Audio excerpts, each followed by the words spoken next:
Demikian juga surat An-Nas ya, kalau kita baca terjemahannya saja itu juga banyak faedah di situ ya, tentang bagaimana agungnya ibadah minta perlindungan ya, isti'adzah atau ta'awudz kepada Allah Subhanahu wa taala ya.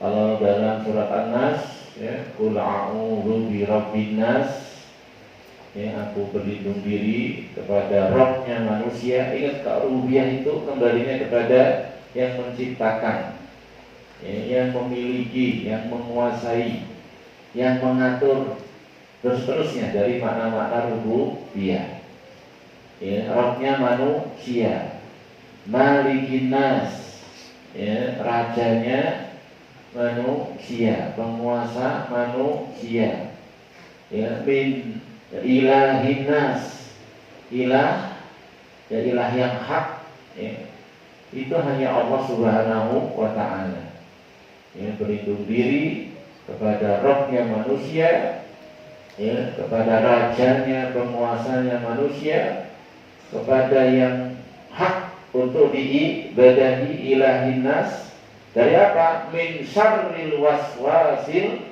khannas. Ya. Dari kejahatan bisikan setan yang tersembunyi. Muncul, ngilang, muncul lagi was-was. Kadang kita itu diam gitu loh. Di sini ini punya rencana-rencana kan gitu. Mau melakukan ini, mau berbuat ini. Kadang-kadang sampai itu dosa. Ya. Sampai turun ayat yang itu sahabat sangat berat dengan ayat tersebut. Ya, lillahi ma fis samawati wa ma fil ardh wa in tubdu ma fi anfusikum aw tukhfuhu yuhasibukum bihillah. Coba bayangin ini. Apa enggak berat benar ini? Ya, milik Allah lah semua yang di langit, semua yang di bumi. Ya, Allah akan menghisap kalian. Apapun yang kalian nampakkan, yang ada di hati kalian dinampakkan, direalisasikan, diwujudkan, akan Allah hisap. Apapun yang kamu sembunyikan, kalau yang nampak jelaslah dihisap ya. Udah terbukti dengan omongan, terbukti dengan perbuatan, dihisap. Tapi yang tersembunyi dihisap juga. Waduh, gimana coba kira-kira itu? Ada yang namanya pembicaraan hati. Kita lihat orang aja kadang komentar loh, mulutnya diam, coba sini komentar. Ada ya orang kayak gitu, kita tuh Masya Allah maka ini sini komentar ngomong. Allah hisap itu, walaupun kamu sembunyikan. Berat pada sahabatnya Rasul, gimana ya Rasul ayat ini? Nah, makanya ini ayat maksud. Dulu aku kalau ngerti maksud, susah tuh, gak bahagia tuh hidupnya. Waduh, ngomong apa di sini, ngerasain apa sih, langsung dihisap. Bahkan penyakit hasad itu kadang muncul, gak bisa ditahan, secara sendiri muncul. Makanya sabda Rasul berpesan, idza hasadta fala tuhaqqiq. Kalau kamu ada hasad, jangan sampai diwujudkan. Cukup di sini ditahan, masih dimaafkan. Pembicaraan hati itu masih dimaafkan. Berbicara dalam sholat batal, gitu. Ngomong bicara. Tapi kalau di sini, kita selalu ngomong loh ini juga. Batal ya? Tidak batal. Kalau dihukum batal sholat antum, kita gak ada yang sah sholatnya. Karena hatinya ngomong. Oh ya depannya bajunya ini, tulisannya ini, gajah duduk, sarungnya, mangga, sutra sama Linda, wah kepada lagi sering ngomong. Apalagi pakai kaos iklan gelap banget, kacau sholat kita itu dah bacainnya kayak gitu. Di sini ngomong, selama itu masih pembicaraan hati, taat, masih Allah maafkan. Ya, ini was-was. Setan masuk di sini. Bahkan setan kata Rasul apa? Berjalan di aliran darah kita, majrad dam. Sampai Rasul itu pernah malam-malam jalan sama istrinya. Tapi kan pakai tutupan ya istrinya kan ya, nggak tahu. Orang lihat bahirnya, Rasul malam-malam jalan sama perempuan. Itu Sofia. Kata Rasul apa? Hari Sofia. Ini Sofia. Gitu. Sampai sahabat itu katakan, ya Rasulullah, nggak mungkin lah kita mau suudon sama kamu. Rasul yang nggak mungkin lah orang itu suudon, memberi penjelasan biar jangan sampai muncul itu praduga tidak benar. Rasul sedang jalan sama istrinya tadi, papasan sama sahabat, kok jalannya ngebut? Ada apa ini? Rasul beri penjelasan. Ini Sofia. Ya Rasulullah, nggak mungkin lah kita mau seudon. Setan itu berjalan di aliran darah kalian. Pertama mungkin, besok-besok mungkin mikir-mikir masuk setannya. Itu jangan-jangan setan loh. Itu levelnya Rasul memberi penjelasan. Itu levelnya sahabat dikhawatirkan muncul fitnah.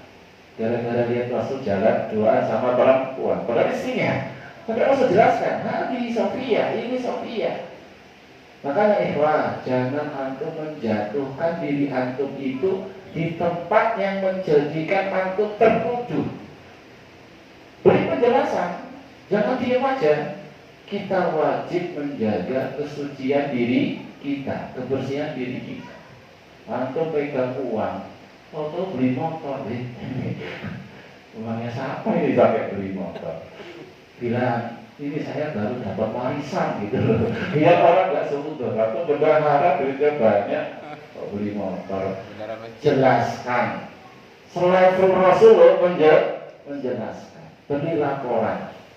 Kalau antum pegang duit apalagi donasi, beri laporan. Kalau antum nggak buat laporan, orang kok seutuh sama antum, jangan salahkan. Selevel Rasul. Nah, satu sisi kita nggak boleh sembarangan seutuh. Cuma jangan antum jatuhkan diri antum untuk jadi tertuduh. Jelaskan. Biar apa? Biar orang itu nggak terjatuh dalam dosa gara-gara kita. Ini setan bermain di sini. Ya, setan bermain. Loh, sampai hadisul ifki. Ya, berarti hadisul ifki fitnah orang-orang munafik menuduh Aisyah selingkuh. Itu sebagian sahabat termakan loh. Kena fitnah tersebut. Ya, masya Allah sangat dahsyat itu iblis main di situ. Digoreng kata orang yang bahasa isunya digoreng sampai orang-orang yang mulia termakan juga. Tidak ada tempat berlindung kecuali kepada Allah. Ya, walaula fadlullahi alaikum wa rahmatuh ma zaka minkum min ahadin abada. Kalaulah bukan fadilah Allah, karunia Allah dan rahmatnya kepada kalian, niscaya nggak ada satu pun dari kalian yang bersih. Semua kita kasus. Cuman Allah tutupi aja. Antum melihat saya mungkin, wah, Ustaz nggak tahu dosa saya aja. Kalau tahu nggak diundang lagi saya kesini. Allah tutupi. Hebat kayak apa orang itu? Banyak aib, banyak cacat, cuman Allah tutupi. Kalaulah bukan fadilah dan rahmat Allah, nggak ada yang bersih. Kalau mau bongkar, kebongkar semua itu. Habis seperti itu, kena semua. Jadi Allah tutupi. Dan Allah apa? Allah banyak memaafkan dosa kesalahan kita. Ya, ditutupi, ya, dimaafkan, nggak diadab. Kalau kita salah diadab, habis kita. Nggak ada yang berjalan di muka dunia ini. Kenali ini, sehingga kamu semakin bersyukur kepada Allah, semakin berterima kasih, nggak sombong, nggak pongah, nggak besar kepala. Olahan itu cuma ditutup aja loh aib-aibnya sama Allah, kelihatan hebat. Kalau mau Allah bongkar, habis kamu. Ya, apa kata saya kemarin? Kambing aja mungkin ngelak-ngelakin kita kalau bisa ngomong itu. Ya. Ini, ya, was-was. Kadang muncul tadi bisikan-bisikan jahat, rencana jahat, mau dosa, mau maksiat. Ya, tapi apa? Kita malu, kita berusaha menahannya. Itu dia iman. Itu dia iman. Cuman pembicaraan hati. Dan Allah Maha luas rahmatnya. Masih Allah maafkan. Tidak Allah hisab. Makanya jangan sampai muncul. Jangan sampai terwujud. Tidak hasabta wala tuhaqqiq. Kalau ada hasad, perangi. Jangan sampai muncul dalam lisan. Nuduh. Allah itu kayak biara tuyul begitu. Ini kan sudah wujud dari hasad. Ya. Allah dia itu gini-gini. Apa kita mendoliminya, mukul segala macam, ini namanya mewujudkan hasad. Kalau sudah muncul di lisan, muncul di perbuatan, dihisab. Ini masih di sini, ditahan, diperangi. Ya, kamu doakan orang tadi dengan keberkahan, ya, dengan kebaikan untuk melawan hasadmu. Itu masya Allah masih selamat, masih selamat, hatinya masih hidup. Baik, masalah muslimin, ikhwani wa akhwati billah, rahimani wa rahimakumullah. Ini ya, penjelasan tentang ta'awud. Yang kalau kita baca dalam fikih-fikih sholat, sebelum baca Al-Fatihah itu kan bukan hanya bismillah loh, ya, tapi juga berta'awud, ya. Jadi selesai iftitah, ya, selesai baca doa iftitah, mau baca Al-Fatihah, kita lebih dahulu berta'awud, baru kemudian baca basmalah, baru baca Al-Fatihah. Itu urutannya. Makanya pertemuan kali ini setelah kita bahas tentang keutamaan fadilah surat Al-Fatihah, pembahasan kita sekarang apa? Tentang masalah ta'awud. Ya, tadi sudah kita sampaikan, dan Allah berfirman dalam surat Jin ayat 6, wa annahu kana rijalun minal insi ya'udzuuna birijalin minal jin fazaduhum rohaqo. Ini masih ayat-ayat tentang ta'awud. Surat Jin ayat yang ke-6. Wa annahu kana rijalun minal insi, bahwasanya ada sekelompok dari kalangan manusia ya'udzuuna birijalin minal jin, minta perlindungan kepada sekelompok dari kalangan jin, fazaduhum rohaqo, dan itu tidak menambah kepada mereka kecuali nambah dosa dan nambah kesalahan. Ini kebiasaan orang jahiliyah. Dalam tafsir, ya, tentang ayat ini disebutkan mereka orang jahiliyah biasa kalau masuk lembah, masuk gunung, masuk tempat yang mungkin belum pernah dijamah manusia, mereka ketika mendatangi tempat tersebut khawatir dengan keselamatan dirinya dari kejahatan makhluk-makhluk di situ. Disebutkan bahwasanya orang-orang jahiliyah itu mereka berkata, ya, dalam di tempat tersebut, ya, a'udzu bi sayyidi hadzal wadi, aku berlindung diri, ya, kepada sayyid hadzal wadi, pimpinan, tuannya jin-jin, ya, pimpinannya, ketuanya yang ada di lembah ini. Min syarri sufahai qaumi, dari kejahatan keburukan anak buahnya. Ini kebiasaan ahli jahiliyah, ya, yang kadang ahli Islam juga begitu, ya, masih kebawa-bawa animisme, dinamisme, masuk tempat-tempat angker, bukannya minta perlindungan kepada Allah, malah minta perlindungan kepada jin-jin. Ya, bahkan ada istilah khodam, ya, dia punya bantuan, pembela, pelindung dari bangsa jin. Ini semuanya termasuk perkara yang diharamkan dengan nas tadi. Ya, dengan nas tadi. Makanya dalam pembahasan macam-macam isti'adzah, ada yang pertama isti'adzah minta perlindungan kepada Allah. Ini ibadah yang agung, ibadah yang mulia. Seperti sudah kita bahas tadi, mintalah perlindungan kepada Allah dari kejahatan setan-setan, entah jin, entah manusia, dan juga dari sekian banyak bentuk-bentuk kejahatannya tadi, ya. Ada sihir, ada orang hasad, orang dengki, ada bisikan, dan seterusnya. Ya, ini yang pertama, isti'adzah minta perlindungan kepada Allah. Yang kedua, ada isti'adzah kepada makhluk. Ini terbagi dua. Isti'adzah kepada makhluk ini terbagi menjadi dua, ya. Ada yang itu syirik besar, ada yang boleh. Isti'adzah kepada makhluk ada yang boleh, ya. Dulu pernah kita sampaikan syarat kalau minta tolong, minta perlindungan, ya, minta bantuan kepada makhluk masih boleh. Syaratnya apa? Yang pertama, hidup, makhluknya masih hidup. Yang kedua, ada di hadapan kita, hadir. Makhluk yang kita minta tolong, minta bantuan, minta perlindungan, ini boleh kita minta perlindungan kepadanya kalau makhluknya yang pertama hidup. Yang kedua, hadir. Hadir itu ada di hadapan kita. Lawannya hadir itu gaib. Nah, disinilah nanti pembahasan bolehkah minta perlindungan kepada jin? Jawabannya nggak boleh. Ngapa? Nggak terpenuhi syarat yang kedua.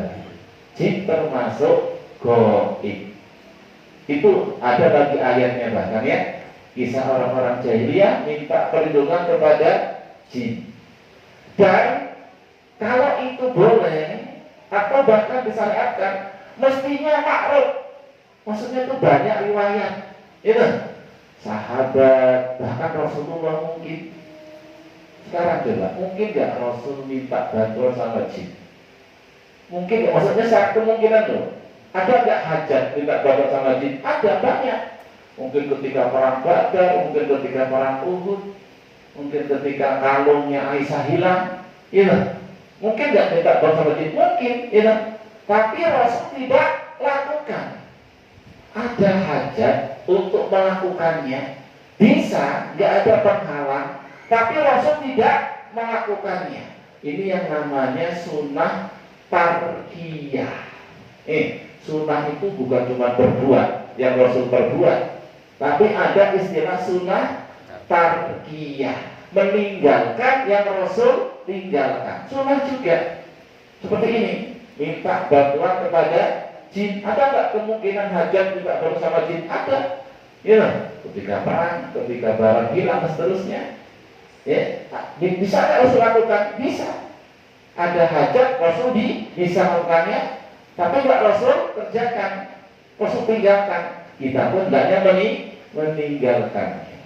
Namanya sunnah tarkiyah. Seandainya itu boleh atau disyariatkan, pasti Rasul sudah melakukannya. Karena Rasul juga berdakwah kepada jin-jin. Rasul juga mendatangi perkampungan jin, berdakwah juga. Kita sama jin itu. Ada yang mukmin, ada yang kafir, ya, ada yang Hindu, ada yang Buddha, macam-macam kayak kita. Rasul ketika berdakwah ada yang terima juga. Tapi ketika Rasul perang, ayo jihad sekarang jin-jin gitu. Enggak. Ya, makanya di sini dikatakan pertama, istiadah kepada Allah itu ibadah, jelas. Kepada makhluk terbagi dua. Ada yang syirik, ada yang boleh. Yang boleh syaratnya tadi hidup, makhluknya hidup. Yang kedua, tidak gaib, hadir. Yang ketiga, perkara yang kita minta perlindungan kepadanya, perkara yang makhluk memang mampu, memang bisa. Contoh di sini, meminta tolong kepada polisi untuk menangkap penjahat, atau kita titip rumah kita, ya, tolong dijaga rumahnya sama satpam, sama polisi. Ini tidak ada masalah. Minta perlindungan hukum karena kita mungkin kasus ada yang ngancam kita, mau begini kita minta perlindungan hukum kepada pemerintah, tidak ada masalah. Selama perkaranya makhluk bisa, wajar. Tapi kalau sudah makhluknya mati, nah ini syirik. Atau tadi tidak hadir, gaib, ini syirik. Atau perkara yang makhluk tidak mampu. Seperti contoh-contoh tadi, minta perlindungan dari semua keburukan. Min syarri ma khalaq. Siapa yang bisa makhluk? Gak ada yang bisa. Itu udah kuasa Allah. Semua makhluk yang jahat, semua makhluk yang ada keburukan, aku berlindung diri kepadamu ya Allah dari yang seperti itu. Nah ini kalau ditujukan selain Allah, syirik besar. Mengapa? Perkaranya makhluk tidak mampu. Keburukan yang kelihatan, yang tidak kelihatan, yang besar, yang kecil, yang dunia, yang akhirat, dimintanya kepada kiai, tidak boleh. Ya, kiai dia belum tentu selamat. Mintanya kepada Allah. Karena perkaranya hanya Allah yang mampu, hanya Allah yang kuasa. Ya, jadi ada berkaitan dengan ta'awud ini juga kisah dalam surat Jin. Kemudian yang terakhir, hadis tentang apa yang Rasul ajarkan. Kalau kita masuk daerah tempat yang kita khawatir kejahatan makhluk-makhluk yang jahat di situ. Rasul mengatakan man nazala manzilan, ya, barang siapa yang singgah di satu tempat, ya, faqala, kemudian dia berkata, a'udzu bikalimatillahi tammah min syarri ma khalaq. Ini yang Rasul ajarkan. Jangan kayak orang jahiliyah tadi minta perlindungan sama bos-bosnya jin, tapi mintalah perlindungan dengan apa yang Rasul ajarkan. Baca kalimat ini, ya, jadi Rasul datang memberantas kesyirikan, memberikan bagaimana solusinya, pengganti dari amal-amal yang tadinya bid'ah, syirik. Rasul berikan solusi, ini yang diamalkan. Maka wajib bagi kita untuk mengamalkan doa ini. Ya, sekali lagi Rasul mengatakan man nazala manzilan, siapa yang singgah di satu tempat, faqala, kemudian dia berdoa, a'udzu bikalimatillahi tammah min syarri ma khalaq. Ya, di sini umum, ya, dari kejahatan apa-apa yang Allah ciptakan yang ada padanya kejahatan. Umum di sini, bisa binatang, ya, berbisa, binatang buas, bisa manusia, bisa jin, ya, semuanya. Doa yang ringkas tapi mencakup seluruh keburukan, seluruh kejahatan. Man nazala manzilan, siapa yang singgah satu tempat, faqala, kemudian dia berkata, a'udzu bikalimatillahi tammati min syarri ma khalaq. Apa kata Rasul? Lam yadurruhu say'un hatta yarhala min manzilihi dzalik. Ya, dia tidak akan termudoroti dengan sesuatu apapun di tempat yang dia singgah tadi sampai dia meninggalkan tempat tersebut. Ini doanya kalau kita khawatir kejahatan dari makhluk-makhluk yang jahat. Ketika kita masuk di tempat-tempat yang mungkin bahasa orang itu angker, ya, kejahatan di situ, kembalikan semuanya kepada Allah. Sesungguhnya hanya Allah yang kuasa untuk melindungi kita dari segala macam bentuk-bentuk kejahatan. Wallahu a'lam bishawab. Mungkin itu saja yang bisa kita kaji, kita bahas dalam pertemuan kali ini seputar ta'awud. Yang ini juga kewajiban dalam sholat sebelum baca Al-Fatihah. Setelah kita berta'awud terlebih dahulu, baru kemudian nanti basmalah. Insya Allah kalau masih ada waktu kesempatan, pertemuan jadwal tafsir besok kita bahas tentang basmalah. Ya, di ismun Allah, Bismillah Ar-Rahman Ar-Rahim, itu insya Allah pembahasan akan datang.